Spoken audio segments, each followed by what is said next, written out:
15장 1절부터 10절 말씀까지 교독하시겠습니다. 여호와께서 모세에게 일러 가라사대 이스라엘 자손에게 구하여 그들에게 이르라.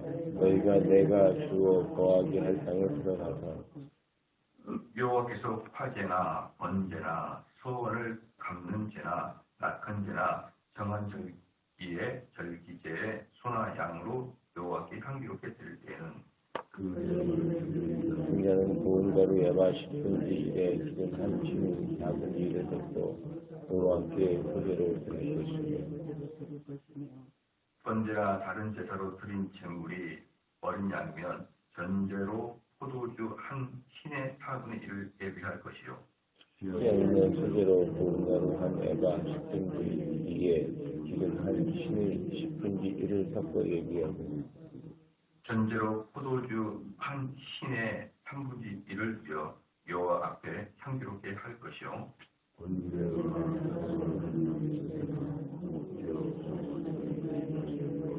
여호와께 드릴 때에는 소재로 고운 가루 한 예바 10분의 3에 기름 한 신을 섞어 그 수송아지와 함께 되고 전제로 포도주 한 신을 드려 여호와 앞에 향기로운 화제를 삼으리라. 아멘. 이제 15장부터 19장은요, 19장 22절이 22절까지가 있거든요. 그 다음에 20장 1절부터는 정오에 이스라엘 자손 곧 온 회중이 신광에 이르러서 백성이 가데스에 거하더니 미디암이 거기서 죽음에 거기 장사한다. 20장 말씀을 할 때 다시 가데스 바네아라 이렇게 얘기하죠. 가데스라고 다 얘기해요. 15장 1절부터 19장 22절까지는 20장 들어가기 전, 즉 가데스까지 오기 전의 일을 또 이야기합니다. 2차 가데스예요. 20장이. 그러면은 15장부터 19장까지는 가데스에서 저주를 받잖아요. 저주를 받고 20장이 다시 가데스로 가는 거기 때문에 그 사이 15장에서 19장이 바로 저주 38년 된 기간을 거기서 나타납니다. 38년 된 기간. 그래서 이제 다시 가데스까지 오는. 그래서 15장부터 19장까지는 38년 동안의 기록이다. 38년 동안의 기록이다. 이 기록은 신명기서 한번 봐볼까요? 신명기서 2장.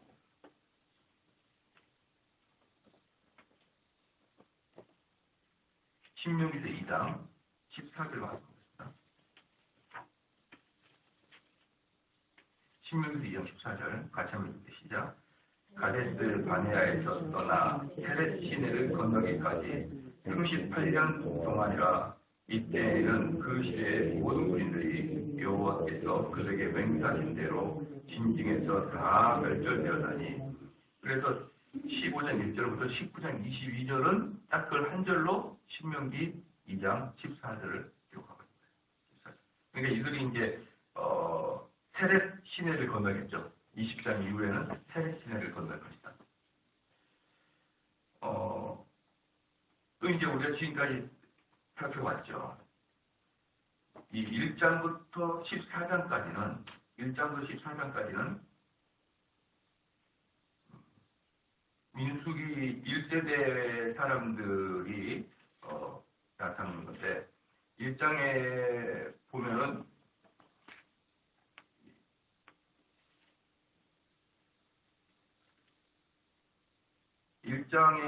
이게 이제 언제냐 그러면 출애굽 2년 2월이 1장부터 시작이 됩니다. 출애굽 2년 2월.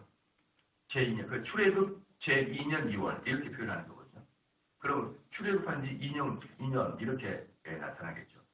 그렇기 때문에 출애굽 2년 2월이면은 벌써 1년을 보내고 2년 새해가 시작되는 거예요. 민수기에. 2년 새해가 시작되면서 1년 동안을 달려온 겁니다. 지금까지. 14장까지. 1년, 총 2년이 걸렸거든요.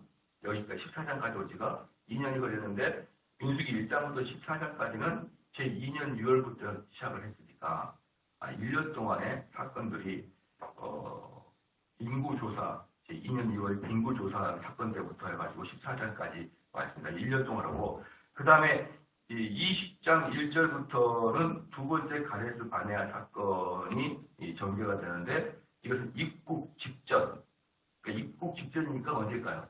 출애굽 39년. 그러니까 민수기 1장이 출애굽 제2년 2월. 그 다음 민수기 20장이 출애굽 제39년에 일어난 사건을 기록하고 있는 것입니다. 그래서 15장에서 19장까지는 출애굽 2년부터 시작해서 출애굽 39년 사이를 15장에서 19장을 나타내고 있습니다. 38년 동안의 광야 여정을 하고 있습니다. 그 중에 이제 시작이 바로 이제 15장 1절부터인데요.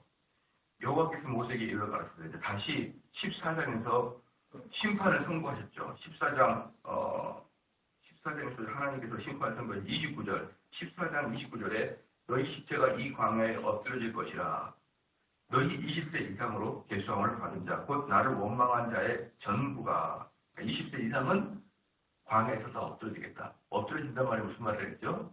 짐승밥이 될 것이다. 짐승밥이 될 것이라는 그런 심판을 선고받고 그 다음에 다시 이제 하나님께서 모세에게 또 이르십니다.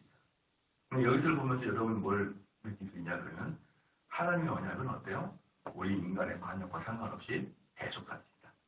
하나님의 언약은 인간의 반역과 상관없이 계속하십니다. 인간의 반역과 상관해서 하나님의 언약이 흔들거리면 이미 이 땅에서는 하나님의 언약은 사라지고 말았을 것이에요. 그래서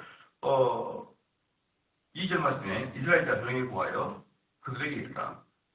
너희가 내가 주어 거하게 할 땅에 들어가서 그게 중요한 거죠. 너희가 내가 주어 거하게 할 땅. 내가 주어 거하게 할 땅. 그렇죠?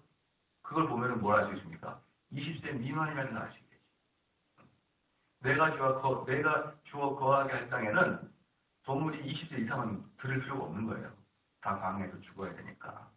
그래서 2절 말씀을 근거해서 지금 이 제사규례는 20세 미만, 즉 가나안 땅에 들어가서 그 땅에서 살아야 될 사람들을 대상으로 다시 모세가 말하고 있는 것이다. 그 다음에 3절 말씀에 여호와께 화제나 번제나 수건을 갚은 제나 낙헌제나 정한 절기제의 소나 양으로 여호와께 향기롭게 드릴 때에는 그러니까 지금 이게 지금 다시 제사법을 다시 이야기하거든요. 이걸 보면은 이스라엘 백성들에게 하나님이 요구하시는 게 무엇인가 분명히 드러나요. 출애굽할 때도 어땠습니까? 이스라엘 백성들에게 출애굽할 때도 무엇부터 이야기합니까? 제사법부터 이야기해요. 제사법. 너희가 출애굽해서 열국에 나가면 제사를 어떻게 드려라? 제사법부터 이야기하거든요. 그리고 이제 1세대가 다 죽고 2세대가 다시 가나안 땅에 들어가면은 무엇을 할 거냐라고 첫 번째부터 딱 제사법을 이야기합니다. 그러니까 여기에서 하나님이 이스라엘 백성들한테 요구하고 있는 게 명명백백하게 딱 드러나고 있어요. 무엇일까요? 예배드리는 사람, 예배드리는. 너희들이 출애굽하는 이유가 뭡니까? 이스라엘 백성들이 출애굽하는 이유는 제사를 자유롭게 드리기 위해서 출애굽하는. 너희들의 이스라엘 백성들의 존재 이유는 출애굽이 아니 제사다. 너희들의 존재 이유는 예배다는 거예요. 예배. 이것을 매번마다 민수기, 레위기 계속 그렇게 출애굽기 계속 이야기하는 거예요. 계속. 그렇기 때문에 우리 성도들은 이 땅에 살아가는 가치관을 분명히 하고 살아야 되는 겁니다. 분명히. 언젠가 제가 말씀드렸지만 저도 과거에 그렇게 생각했다니까요. 일주일 동안 열심히 살아가요. 일주일 동안 열심히 살아가는데 주일날은 열심히 살아가는 도로에 옆에 붙어있는 주유소다. 열심히 달려가다가 주유소 잠깐 쉬어요. 잠깐 쉬고 기름도 넣고 엔진도 좀 치키게 하고 그러다가 다시 또 열심히 달리고 그럼 그 주가 휴게소입니까? 고속도로입니까? 고속도로죠. 우리는 휴게소에서 쉬기 위해서 열심히 달린 게 아니잖아요. 열심히 달리다가 휴게소에서 좀 쉬었다. 휴게소 쉬는 이유가 뭘까요? 또 열심히 달리기 위하게. 열심히 달리기 위함이고 사고 나지 않게 달리기 위해서 휴일 잠깐 쉬잖아요. 저는 주일과 예배를 그렇게 생각했단 말이에요. 우리가 열심히 살아가고 있는데 주일을 하러 와가지고 우리 애가 마음에 회복을 느끼고 비전을 가지고 힘을 가지고 또 좀 충전을 해서 다시 일주일간 열심히 살아가는 이걸 당연히 이것이 맞다고 생각했죠. 그런데 제가 성경을 가만히 연구해 보니까 그게 아니고 예배를 드리기 위해서 일주일간을 살아가는 거예요. 이것의 패러다임이 완전히 바뀌게 됩니다, 여러분. 이 패러다임 바뀌기 어려운 게 뭐냐면 제가 소실적인 신학생 때, 전도사 때 그렇게 당연히 그렇게 생각했다니까요. 그래서 영적 주유소라고 제가 그랬었어요. 교회를. 영적 주유소. 충전해가지고 다시 새 힘을 얻고 새 능력을 얻어 한 주간을 열심히 살아가는 것. 당연히 그런 것 같죠. 근데 여러분이 바뀌어야 돼요. 뭘로? 일주일 내내 살아가는 것은 여러분이 주일에 예배를 섬기기 위해서, 예배를 정말 은혜롭고 잘 섬기기 위해서 일주일간을 살아가야 된다. 그게 하나님이 우리 거룩한 이스라엘 백성들에게 주신 언약이고 명령이다. 여러분 이거 설교 시간에 잠깐 하지만 바뀌려고 몇 년을 노력했으나 이게 보편적으로 아주 간단한 말 같지만 이 패러다임 자체가 바뀌는 게 대단히 어려운 거예요. 그런데 듣고 보니까 너무나 간단한 것 같죠. 이스라엘 백성에게 하나님은 시작할 때마다 뭐랍니까? 예배는 어떻게 드려라? 예배는 어떻게 드려라? 예, 이게 뜻을 나타납니다. 그래서 2절부터 제사를 드리는 규례가 나타나는데 특별히 3절부터 16절까지는요. 독립적인 제사라기보다는 다른 제사에 곁들여진 소제와 전제의 규정을 나타냅니다. 소제와 전제의 규정. 이것은 레위기 1장에서부터 7장 사이에, 레위기 1장에서 7장 사이에 써있는 소제와 전제를 규정하고 있고, 나머지 율법, 이제 소제와 전제가 아닌 나머지 율법은 출애굽을 하고 함에 따라서 점차적으로 출애굽을 해보니까 추가된 내용들이 덧붙여지기 시작한 거예요. 왜 차이가 발생하면 법이 더 늘어나지 않습니까? 그래서 출애굽을 하다 보니까 더 필요한 법이 있고 이 법은 가나안 땅에 들어가서 철저히 지켜야 될 것 같기 때문에 더 붙여졌습니다. 그래서 레위기 때보다는 좀 더 많은 법들이 들어가 있는 것이에요.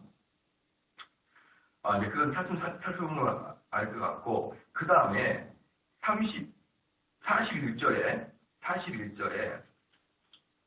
나는 너희 하나님이 되려하여 너희를 애굽 땅에서 인도하여 낸 여호와 너희 하나님이라. 나는 여호와 너희 하나님이라 이렇게 말하거든요. 지금 무슨 말씀이냐? 15장 전체를 이야기하게 되면서 내가 직접 너희에게 말한다 이렇게 이야기해요. 나는 너희 하나님 되고 내가 너에게 직접 말한다 이렇게 이야기합니다. 사랑하는 성도 여러분, 이 규정을 잘 보면 재미있는 게 있어요. 매 법마다 예배를 먼저 이야기하죠. 그래서 제가 히브리서를 설교할 때 했던 얘기였습니다. 분명히 아담도 가인과 아벨에게 어떻게 제사를 드리라라고 이야기했을 것이다. 이야기 안 했을 리가 없습니다. 이야기 안 했을 리가. 그것도 어떤 제사입니까? 다 불에 태워드리는 제사. 다 피를 흘리는 제사. 불에 태워서 피를 흘려서 불에 태우는 제사가 가인과 아벨 때부터 있었어요. 가인과 아벨 때부터. 왜 가인과 아벨 때부터 그렇게 불에 태워서 피를 흘리는 제사가 있었냐? 보나마나 아담이라는 자가 아버지가 자식에게 어떻게 예배를 드릴 것을 전수해 줬다. 그렇기 때문에 그러한 제사를 가인과 아벨이 있을 수 있었다.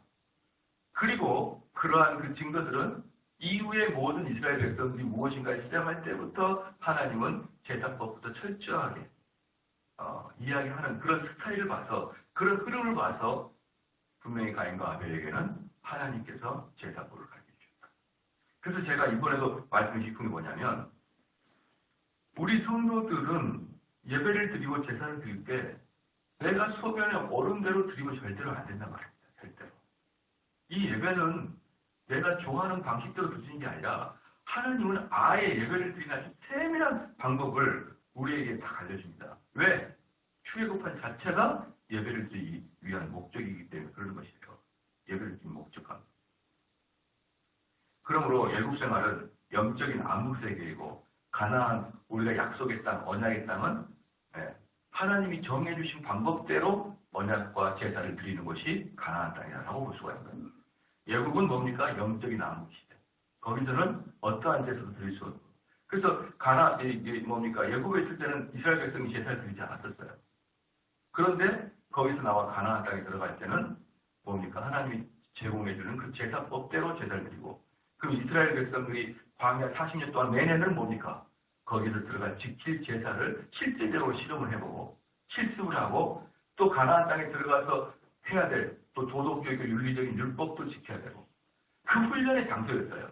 그러니까 단지 이 40년이 저주를 받아서 뺑뺑이 돌리고 그냥 무료한 시간을 보낸 게 아니라 혹독한 훈련 속에서 무엇을 계속 훈련받았습니까? 예배 드리는 법을 계속 훈련받은 거예요. 왜? 애국에서 430년 동안 제사를 한 번도 드려보지 않았습니까? 그 제사의 성격과 그 제사를 하나님이 정해준 법도대로 드리는 훈련을 38년 동안 계속 하게 된다. 그러므로 이들이 우리를 다시 애국으로 돌아가게 해주세요. 이건 뭡니까? 예배를 드리지 않겠다. 이런 뜻이에요. 우리는 더 이상 예배를 드리지 않겠다. 왜? 너무 힘들지 않느냐? 너무 고통스러워서 우리는 예배를 드릴 수가 없다.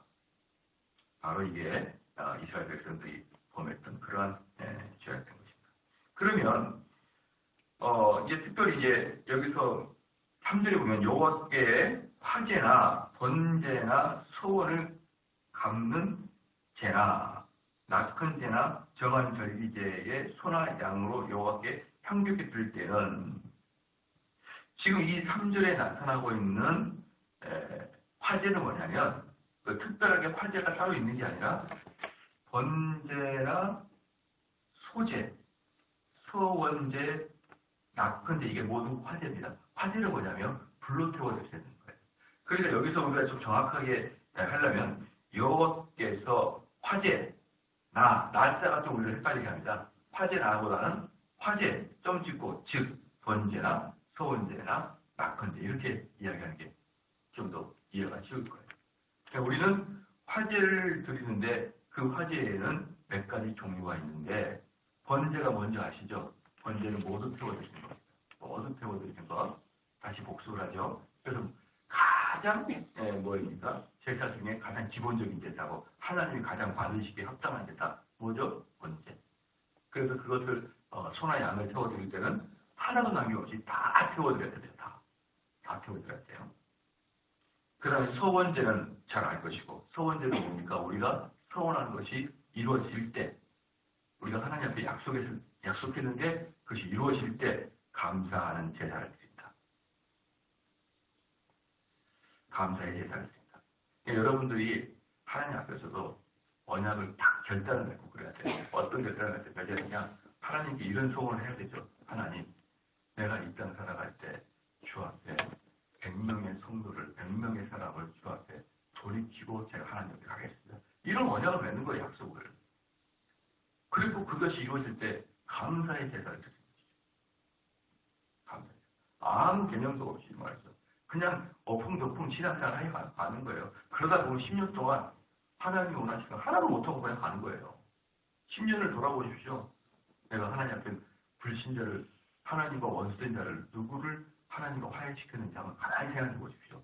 거의 없다는 게 아마 느껴질 거예요. 그렇게 엄풍동풍 하다가 10년, 20년 가는 겁니다. 그리고 나중에 주 앞에 갈 때 너 어떻게 왔냐? 내 몸 하나 건사하는 것도 힘들었습니다. 그리고 갈 겁니까? 얼마나 우리가 그건 가당하지 않은 이야기입니까? 그러니까 우리가 이 구약에서 보면 서원제가 얼마든지 있어요. 하나님, 내가 이 땅 살아갈 때 하나님께 뭘 하겠습니다. 이런 그렇게 믿음의 서원이 다 있어야 되는 거죠. 이런 서원 마음속으로. 그렇죠? 제가 다음에도 언젠가는 기회를 드리겠지만 저는 몇 가지 하나님께 약속을 한 게 좀 있거든요. 그 중에 하나가 뭐 제가 잘난다가 아니라 그 중에 하나가 저랑 똑같은 목사 20명을 만들어 놓고 제가 떠나야지 다른 목사를 삼성제일교회 후임으로 도저히 세울 수가 없다. 불안해. 아마 다른 교회 목사님이 어느 교회에서 훈련받고 있을 거예요. 3년 안에. 분명히 저랑 비슷하게 하지 않은 사람이 많은 겁니다. 그래서 그런 분들이 교회 오면 아마 교회가 큰 혼란에 빠질 거예요. 그래서 저는 아예 20명의 목사를 똑같이 키우고 있어요. 어릴 때부터 이 말씀을 듣고 자란 사람들로 하여금 딱 해서 그 다음에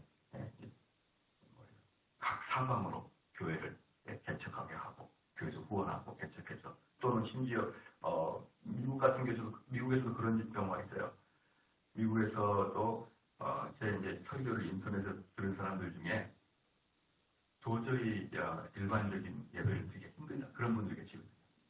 그래서 연락이 와서 문의를 했길래 그럼 그들끼리 모여서 열심히 기도해야 하고 교회는 다녀야 된다. 그래도 다녀야 된다. 그러나 그들끼리 모여서 기도해야 하고 성경 읽고 이렇게 있더라. 내가 다음에 파송하겠다 그랬어요. 파송하겠다. 그러니까 그렇게 파송을 기다리는 분도 계시다 말이에요. 그래서 그들에게 보내기 위해서는 목회자의 지금 배출이 시급하다. 사랑하는 성도 여러분, 존 칼빈을 통해서 실제적으로 종교개혁이 완성된 이유가 뭡니까? 제네바 신학교예요. 계속 땔감을 불을 붙었거든요. 성령이 불이 붙었어요. 땔감을 제거해야 될 거 아닙니까? 그래서 제네바 신학교에서 매번마다 좋은 신실한 목사를 배출해내는 거였습니다. 배제를 통해서. 그래서 그들이 전 유럽을 돌아다니면서 다 뒤집어 놓은 거예요. 다 뒤집어 놓은 겁니다. 그래서 종교개혁자들 제 훈련을 받고 신학생들이 그 지역에 들어가게 되면 도무지 로마 카톨릭 사제들이 당해낼 수가 없는 거예요. 얼마나 성경을 철저하게 다 가르쳤던지. 저는 그러한 소원 몇 가지 중에 하나가 그런 소원이 있어요. 여러분도 그런 소원을 가져야 됩니다. 마음의 소원을 가져야죠. 하나님 내가 이 땅 살아갈 때 어떻게 하겠습니다. 그것도 내가 죽을 때까지 100명 이렇게 하지 말고 딱 10년에 내가 100명 하겠습니다. 그럼 1년에 몇 명 이렇게 계산을 철저히 딱 해서 하나님께 약속을 맺는 거예요. 왜? 앉아서 계산해봐야 되니까. 쭉 계산해서 내가 이렇게 하실 테니 하나님 저를 붙잡아 주시고 저에게 힘을 주셔서 그리고 하는 겁니다. 그 나중에 어때요? 한 10년이나 20년 후에 나의 전도를 받고 하나님 앞에 열심히 사역하고 있는 100명의 사람 딱 보면 그때 하나님께 감사의 제사를 드려야죠. 그렇죠. 20년 후에 생애 감사한것만 드리지 마시고 말이에요. 하나님한테 약속한 게 이루어짐에 대한 감사. 그런 자가 좀 되길 바랍니다.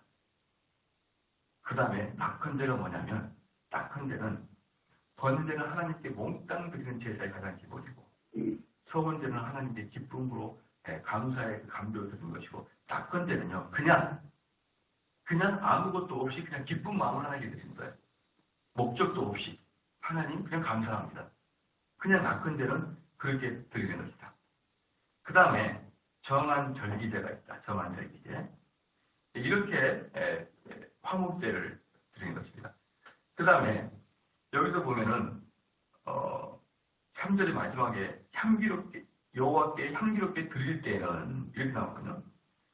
향기롭다는 말은 레하흐 나호 아흐라는 레하흐 나호 아흐 레아흐 나호 아흐 이 말은 무슨 말이냐? 향기를 드림으로 누구였더리라 이런 뜻이에요. 그러니까 이것은 하나님이 직접 우리의 드리는 제사를 통해서 신인 동명론이죠. 하나님을 우리가 이해하기 쉽도록 이렇게 표현한 게 뭐냐면 향기를 받으시고 그 하나님이 우리를 향한 진노를 누구로 드린다 이런 뜻입니다.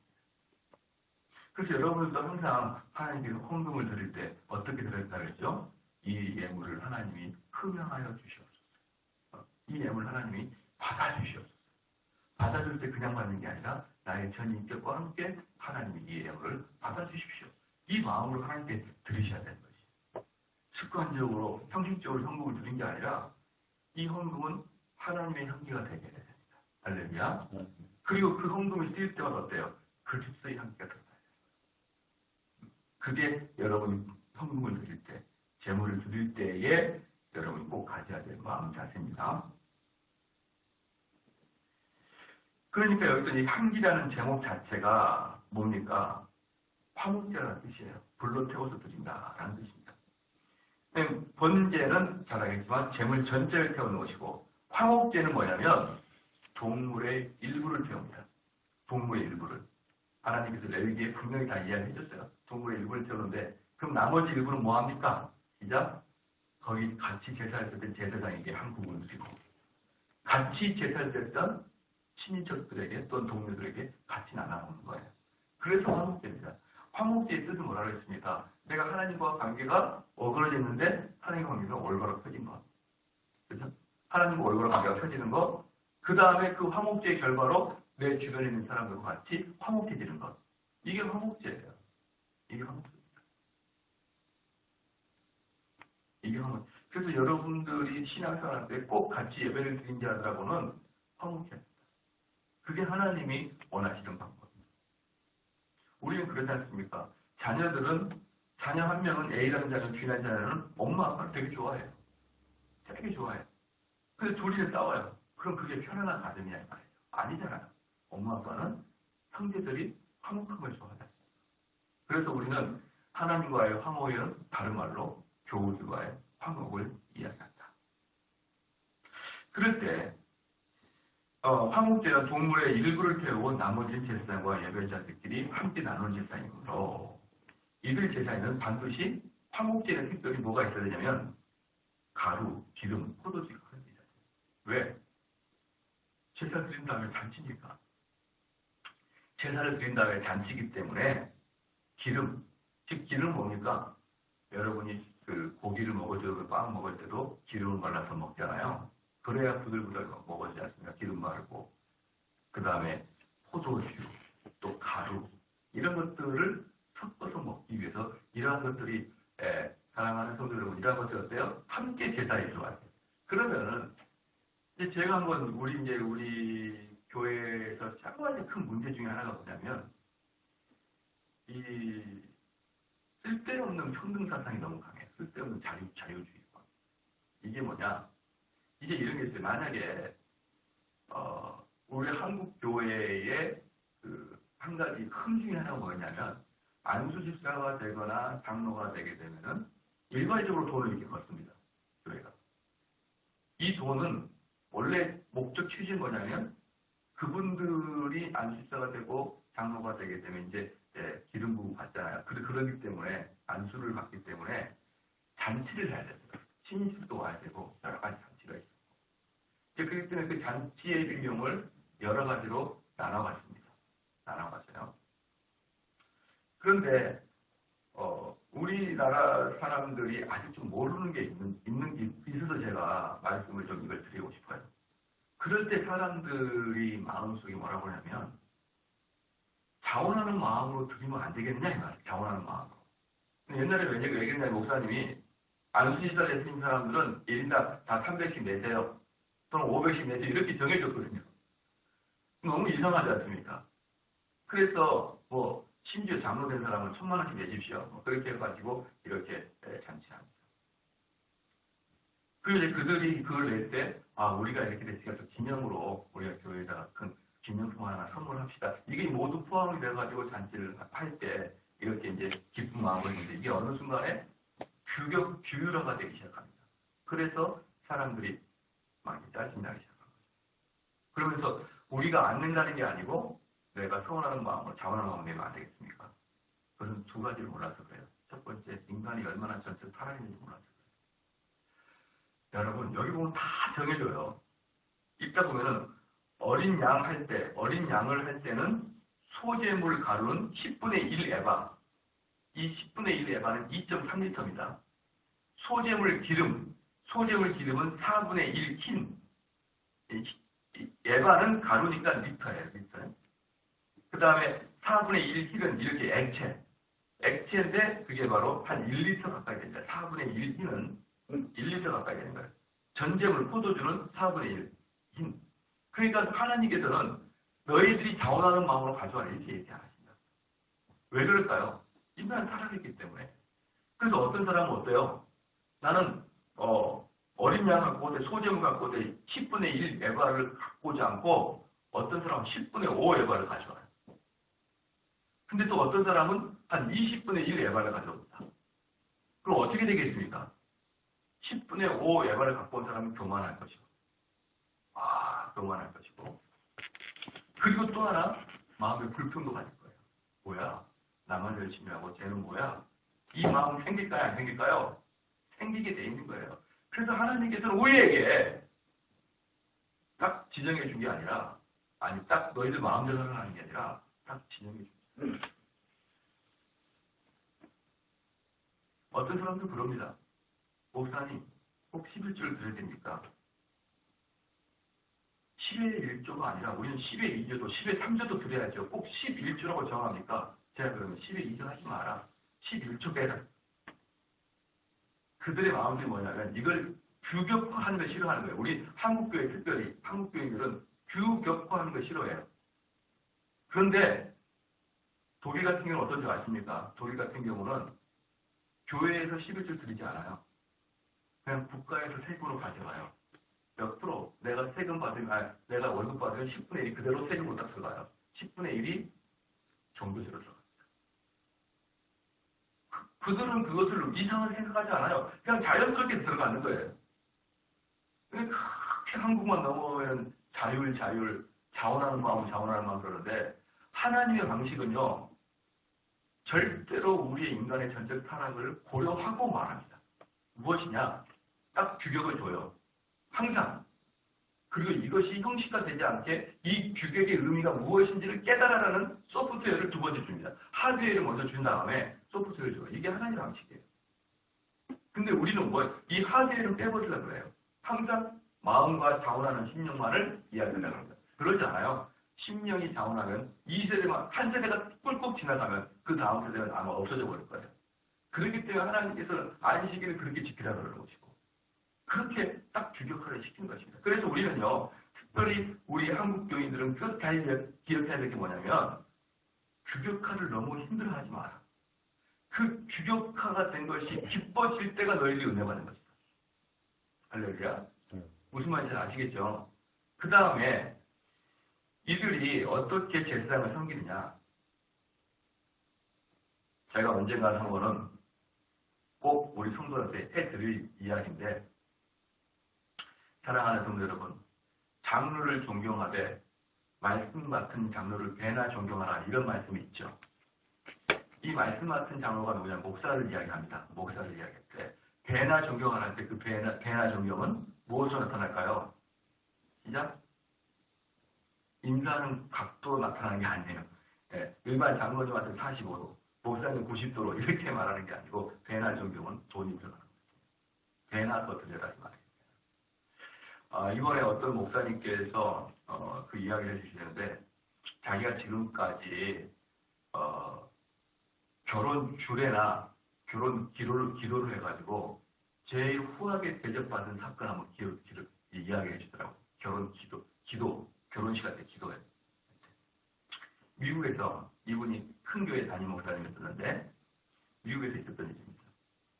자기 교회 자매가 유대인하고 결혼하게 된 거예요. 자기 교회 자매가 이스라엘 사람인지 한국 사람인데 유대교를 갖고 있는 사람인지 모르겠지만 하여튼 유대 종교를 갖고 있는 사람하고 이 자매가 결혼하게 된 것입니다. 그래서 그 유대 종교 랍비가 주례를 하게 된 거예요. 주례를 하게 됐는데 이게 참 재밌어요. 그분은 필라델피아에서 목회했는데 미국에 있던 유대 랍비가 전화가 온 겁니다. 패스터 팀, 당신은 얼마를 원하십니까? 당신은 얼마를 청구하십니까? 이런 식으로. 얼마를 청구하십니까? 무슨 청구요? 시작. 무슨 청구입니까? 결혼식 때 기도한 비용을 얼마를 청구합니까? 이렇게 청구라고 표현을 한 거예요. 청구. 그래서 우리 한국 사람들은 그 정서가 아주 이상하잖아요. 뭘 청구를 해요? 그랬더니 아니 당신이 하루 일당과 오고 가고 비행기값이 다 해가지고 청구하십시오. 이렇게 이야기하고 온 거예요. 그 얼마를 원하십니까? 이렇게 얘기한 거죠. 그러니까 이제 우리 한국 목사님이 미국에 있는 그 한인교회 목사님인데 곰곰이 생각해보면 얼마를 달라고 그럴까? 이런 경우 처음이어서. 그래서 랍비 당신 얼마 받습니까? 주례하신 당신 얼마 받습니까? 물어보니까 주례에서 6,000불. 6,000불. 우리나라로 660만 원. 주례 한 번에 660. 그래서 그 목사님은 겸손하게도 저 같으면 저는 그럼 3,000불 주십시오 이렇게 얘기했는데 그분은 겸손하게도 당신의 10분의 1을 600불을 주십시오 해서 66만 원 받은 게 지금까지 최고로 많이 받았다. 그렇게. 그게 뭡니까? 이스라엘 백성들은 성경을 철석같이 믿잖아요. 이스라엘 백성들이 랍비를 대하는 태도입니다. 비교가 안 되죠, 목사. 하나님 이런 식으로 유대인들은 철저합니다. 얼마를 갖고 오고 외제말을 갖고 오고 소재를 갖고 오고 너희가 랍비를 부를 때 어떤 랍비를 부를 때는 6,000불, 어떤 랍비는 10,000불, 어떤 랍비는 3,000불 딱 정해져 있는 거예요. 예컨대 담임 목사, 부목사 이런 식으로. 그래서 그들은 그런 식의 존경의 표현을 하는데 어떻게 합니까? 자원하고 기쁜 마음으로 하는 건 당연한 거고. 그래 뭐가 있어요? 규율입니다. 규율. 이런 것들이 철저하게 지켜지는 것들이 바로 서양이고요. 유대인. 우리는 뭡니까? 내 마음에 내키는데 좋으면 그냥 막 간이나 쓰기를 빼줄 것 같고 안 좋으면 입 싹 닫고 돌아서고 욕하고 이래 가지고 한국이란 민족이 전 세계에 선한 민족으로 드러날 것 같냐? 사랑하는 성도 여러분, 많은 사람들이 돈이 많으면 선진국이라 생각하는데 돈 많은 나라는 지금은 좀 모르지만 과거에 돈 많은 나라 사우디아라비아, 쿠웨이트 아무도 선진국을 하지 않아요. 돈 많다고. 베네수엘라도 돈 많았었어요. 선진국 중에 하나가 되려면 그 나라의 민도를 측정합니다. 민도. 그 나라의 사람들이 얼마나 깨끗하고 페어플레이 하는지를 보는 거예요. 그런데 전반적으로 동양 사람, 이 동양은 어디서부터 극동, 한국부터 시작해가지고 저 중동까지 모든 동양을 말하는 거예요. 전반적으로 동양 사람들은 규율과 규칙에 약간의 약한 면이 있어요. 그래서 서양은 그러지 않아요. 철저하게 규칙적이에요. 법률적이에요. 왜? 어릴 때부터 이 성경의 훈련 뭡니까? 너희 올 때 그냥 나오지 말고 어린 양을 소재물로 갖고 올 때는 소재물로 갖고 올 때는 10분의 1 에바를 가져오고 소재물을 할 때 기름을 가져올 때는 4분의 1 흰을 가져오고 포도주를 가져올 때는 4분의 1 흰을 가져와. 다른 것을 갖고 올 필요 없어. 딱 그것만 가져와. 덜도 가져오지 말고 그걸 가져와. 또 짐승을 할 때는 양을 사용할 때는 소재물을 그러니까 내가 화목제를 드리죠. 이제 첫 번째는 어린 양이 있고 순양이 있고 숫송아지가 있거든요. 이런 거 올 때는 10분의 2 에바 가져와. 4분의 1 흰 리터 가져와. 전제물, 즉 전제물은 포도주거든요. 전제물을 갖고 올 때도 3분의 1 흰 가져와. 이런 식으로 정확하게 딱딱 정해지고 그것에 따라 순종하는 능력이 있는 게 바로 유대인들입니다. 우리가 이걸 배워야 되니까. 그냥 마음에 내킨 대로가 아니라 하나님이 정해준 것을 1토시도 틀리지 않으려고 지키려고 하는 노력. 우리 민족에게 저는 가장 필요한 옳고 그름을 분명히 자르는 선. 이것이 우리에게 가장 필요하다. 그러므로 우리에게는 정말 단지 뭐냐? 통합주의.